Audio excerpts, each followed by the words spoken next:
হ্যাঁ বন্ধুরা, আজকে আমি বাচ্চাদের স্পেশাল দুরকম নাস্তার রেসিপি নিয়ে আসছি, বা দুরকম টিক্কি বা আপনারা বড়া বলতে পারেন। এগুলো খেতে খুবই সুস্বাদু হয়। বাচ্চারা কেন, বড়রাও খুব পছন্দ করবে এই এই এই নাস্তাটা।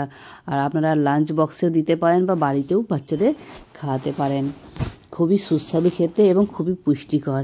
ভিডিওটা তাহলে শুরু করছি। সব রকম সবজিকে আমি ছোটো ছোটো করে কেটে নেব। আপনারা চাইলে আপনাদের মনপসন্দ সবজি আমরা নিতে পারেন। আমি এখানে পালং শাক, বাঁধাকপি, ধনেপাতা আর পেঁয়াজ কুচি নিয়েছি। আর নিয়ে নিলাম কাঁচা লঙ্কা, দুটো কাঁচা লঙ্কা নিয়ে নিলাম। এবং এখানে নিয়ে নিলাম 6 চামচের মতন বেসন। আর পরিমাণ মতন কালো অল্প পরিমাণ বেশি নেব না, কালো জিরে, জোয়ান, হলদি, লঙ্কা আর নুন, এসব মিক্স করে নেব। আর এখানে 2 চামচের মতো চালের গুঁড়ো নিয়ে নিলাম। নিয়ে ভালোভাবে এটা মিক্স করে আমি এটা 15 মিনিটের জন্য রেখে দেব। এটা ভালোভাবে মিক্স করে না, আর হালকা হাতে লাগবে তো অল্প পরিমাণে জল দেবে, এতে জল দেব না। এই সবজি দিতেই সব এটা হয়ে যাবে নরম হয়ে। সবজিটা যখন নুনটা দেওয়ার জন্য নরম হয়ে যাবে, খুবই এটা বেশ সবজি সব খুব সুন্দর একটা ডো তৈরি হয়ে যাবে। আপনারা অল্প পরিমাণে জল, বেশি জল দেবেন না। আর দেখুন এরকম হচ্ছে, তো এর থেকেও নরম সফট হয়ে যাবে 15 মিনিটের জন্য রাখলে। তো আমি এটা 15 মিনিটের জন্য আমি রেখে দিচ্ছি রেস্ট।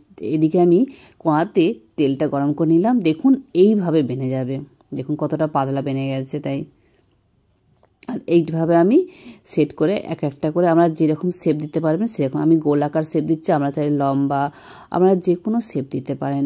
আর এটা তেলে হালকা তেল গরম হয়ে যাওয়ার পরেই দেবেন, তো তাহলে এটা বসবে না আর ভালোভাবে ভাজা হয়ে যাবে। একটু লাল লাল করে ভাজবেন, বাচ্চারা খেতে খুবই পছন্দ করবে। আর খেতেও খুব টেস্টি হয়। বাচ্চা কেন, বড়রাও খুব খেতে পছন্দ করবে।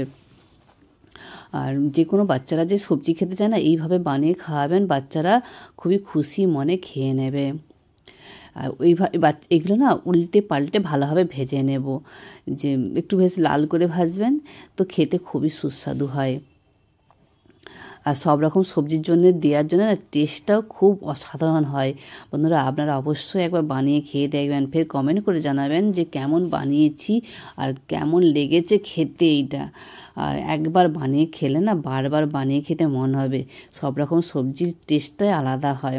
আমি একটা ভেঙে আপনাদের দেখাচ্ছি কতটা নরম, কতটা সফট হয়েছে দেখুন বন্ধুরা। আর খেতেও খুব সুস্বাদু। এবার আমি বানিয়ে দেখাচ্ছি মটরের টিক্কি। মটরগুলো ছাড়িয়ে নিয়েছি এবং এর থেকে কিছু মটর নিয়ে আমি এটা মিক্সারে পিষে নিলাম। এতে আমি কিছু পরিমাণ বেসন দেব, একটু টাইট করার জন্যে। এটা বেসন দিয়ে হালকা ডাবার জন্য এটা অল্প পরিমাণে, বেশি দেবো না, 4 চামচ বেসন দেবো। এতে আমি বেসন দেব, পরিমাণ মতন আমি নমক দেব, আর হালকা ঝাল ঝাল খাওয়ার জন্যে অল্প লঙ্কা গুঁড়ি দিলাম। আর এতে আমি আরও অনেক কিছুই দেব, সেগুলো আপনারা দেখে নিন। কালো জিরে দিলাম, আপনারা পরিমাণ মতনই সব দেবেন। আমি যেই পরিমাণে করছি আমি সেই পরিমাণেই দিচ্ছি, তো আপনারা পরিমাণ মতন হিসেবেই দেবেন। এটা ভালোভাবে আমি মিক্স করে নেব। এইভাবে দেখুন, এইভাবে মিক্স হয়ে যাবে। মিক্স হয়ে যাওয়ার পরে কিছুক্ষণের জন্য আমি সাইডে রেখে দেব। এদিকে আমি তেলটা গরম করতে দিয়ে দিলাম কড়াতে। তেলটা গরম হয়ে আসছে, তো একটা একটা করে ছোট ছোট করে আমি দিয়ে দেব।